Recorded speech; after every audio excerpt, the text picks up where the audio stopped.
বাড়িতে নলিনী কি আছে? নলিনী তো স্নান করছে, এসো তুমি এসে বসো, এসো এসো এসো। তা বাছা, আগের সপ্তাহে নলিনী তো সারা রাত হচ্ছে যে পুলিশ স্টেশনে ছিল, তুমি ওকে নিয়ে গিয়েছিলে কেন? তোমার দাদা না হয় মদ খেয়ে রাস্তায় বাইক চালাচ্ছিল, অ্যাক্সিডেন্ট করে।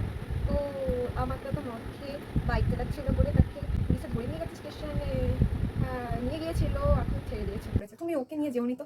সমাজে তো আমাদের একটা মান সম্মান আছে না, কি বলো? হ্যাঁ, একটা তো মান সম্মান আছে, এরকমভাবে পুলিশ স্টেশনে গেলে কি ভালো দেখায় বলো? তুমিই বলো। আমি খেয়াল রাখবো যাতে আর নলিনীকে না নিয়ে যেতে হয় আমার সাথে। তোমরা কতটুকু বয়স বলো বাছা?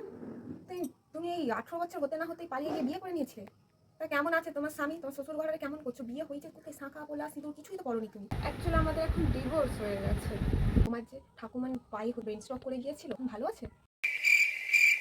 ও তো তখন তোমাদের ঘরে 5 দিন ছিল নলিনী। হ্যাঁ, বললো যে তুমি তো হসপিটালে থাকবে, তো তোমাদের ঘরে রান্না বান্না করে দেওয়ার তো কেউ সেরকম নেই। তো নলিনী তো গিয়ে তোমাদের ঘরে ছিল 5 দিন। তো এখন তোমার দাদু ভালো আছেন তো? अभी ठीक है।